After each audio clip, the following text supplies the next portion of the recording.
Selamat pagi, Bapak Ibu, Saudara-saudari, umat beriman yang terkasih. Mari kita merenungkan sabda kasih Tuhan di awal hari baru ini. Untuk itu kita awali dengan doa pembuka. Dalam nama Bapa dan Putra dan Roh Kudus. Amin. Allah Bapa Maha Mulia, Engkau menggembirakan dunia dengan terang kebangkitan Putra-Mu.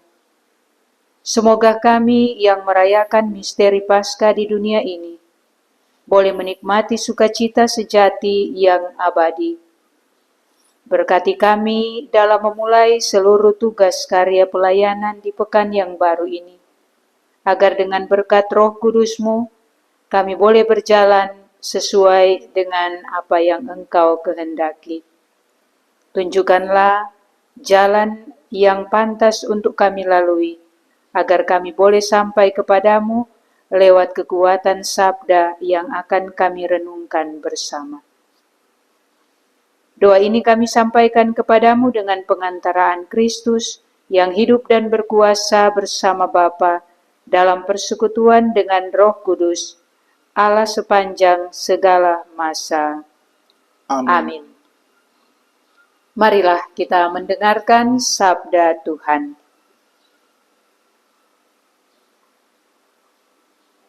Inilah Injil Tuhan kita, Yesus Kristus, menurut Yohanes. Dimuliakanlah Tuhan.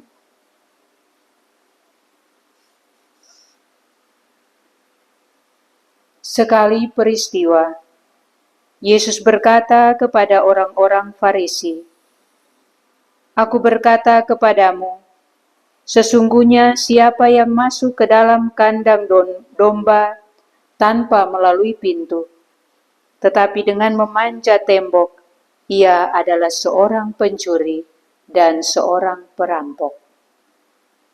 Tetapi siapa yang masuk melalui pintu, ia adalah gembala domba. Untuk dia penjaga membuka pintu, dan domba-domba mendengarkan suaranya.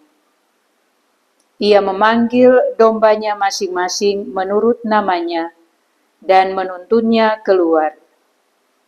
Jika semua dombanya telah dibawanya keluar, ia berjalan di depan mereka, dan domba-dombanya itu mengikuti dia, karena mereka mengenal suaranya. Tetapi seorang asing pasti tidak mereka ikuti, malah mereka lari daripadanya, karena suara orang-orang asing tidak mereka kenal." Itulah yang dikatakan Yesus dalam perumpamaan kepada mereka. Tetapi mereka tidak mengerti apa maksudnya ia berkata demikian kepada mereka. Maka kata Yesus sekali lagi, "Aku berkata kepadamu, sesungguhnya akulah pintu kepada domba-domba itu. Semua orang yang datang sebelum aku adalah pencuri dan perampok, dan domba-domba itu tidak mendengarkan mereka. Akulah pintu. Barang siapa masuk melalui aku, ia akan selamat. Ia akan masuk dan keluar dan menemukan padang rumput. Pencuri datang hanya untuk mencuri, membunuh, dan membinasakan. Aku datang supaya mereka mempunyai hidup dan mempunyainya dalam segala kelimpahan." Demikianlah sabda Tuhan. Terpujilah Kristus. Akulah pintu. Barang siapa masuk melalui aku, ia akan selamat, dan ia akan masuk dan keluar, dan menemukan padang rumput. Bapak, Ibu, Saudara-saudari, umat beriman yang terkasih, pintu adalah elemen fundamental dalam arsitektur yang berfungsi sebagai akses untuk masuk dan keluar dari sebuah ruangan atau salah satu bangunan.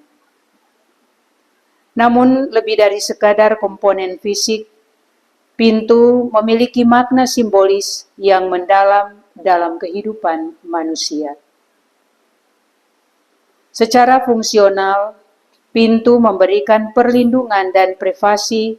Dengan adanya pintu, kita dapat mengendalikan siapa yang boleh masuk ke dalam ruang pribadi, menjaga keamanan, dan menciptakan batas antara dunia luar di dalam pintu tersebut. Pintu juga menjadi sarana untuk mengatur aliran orang dan barang, memastikan keteraturan dan efisiensi dalam berbagai lingkungan, mulai dari ruang, depan rumah, hingga tempat kerja. Secara simbolis, pintu sering diasosiasikan dengan peluang dan perubahan. Membuka pintu bisa melambangkan awal dari petualangan baru, kesempatan yang datang atau transisi menuju fase kehidupan yang berbeda.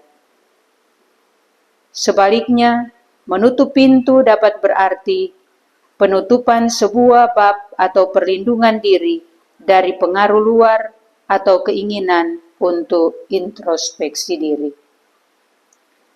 Bapak, Ibu, saudara-saudari umat beriman yang terkasih,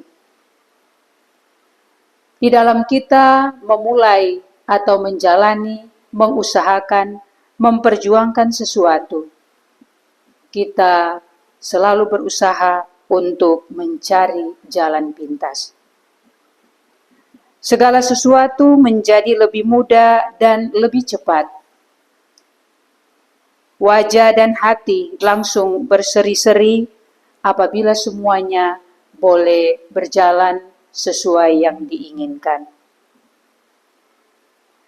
Semua usaha yang dilakukan terasa efektif dan efisien.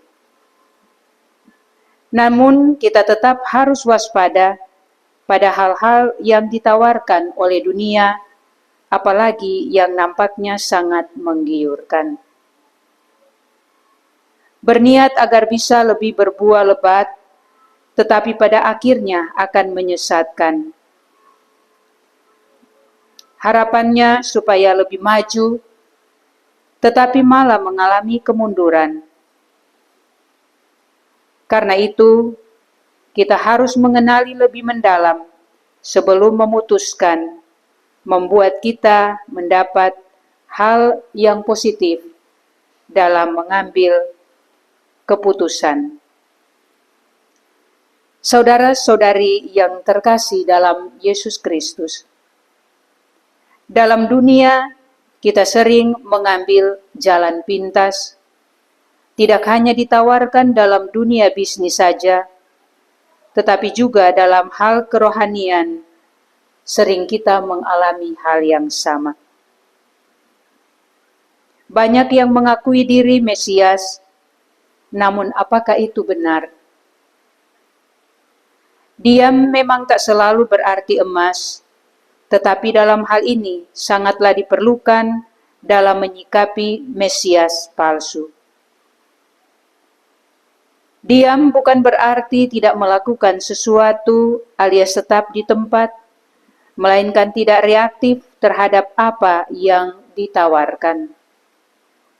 Tidak langsung menerima dan menyerapnya, tetapi mengolah dan memilahnya terlebih dahulu, sehingga akhirnya mendapatkan yang terbaik dan mampu untuk memutuskan. Tawaran jalan pintas dalam hal kerohanian perlu diberi perhatian lebih, karena ini merupakan akar dan pusat dari semua aspek dalam kehidupan kita.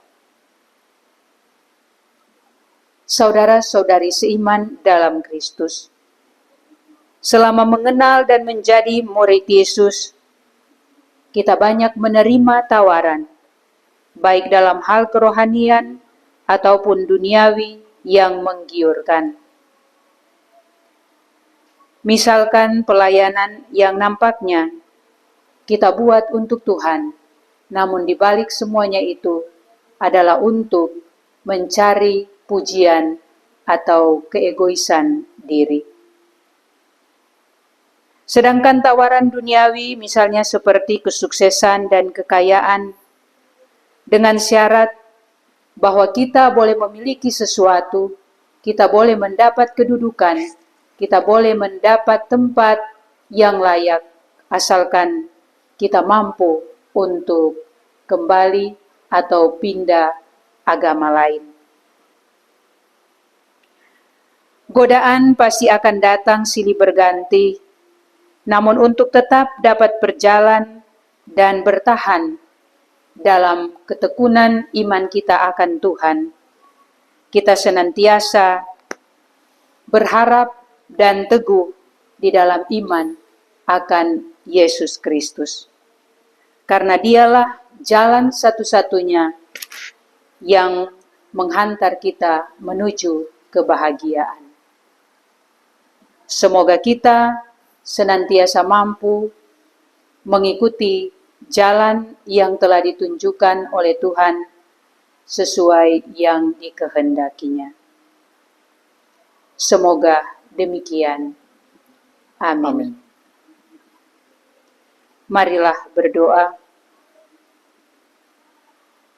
Tuhan, kami bersyukur dan berterima kasih atas kekuatan sabda-Mu yang senantiasa meneguhkan semangat iman kami.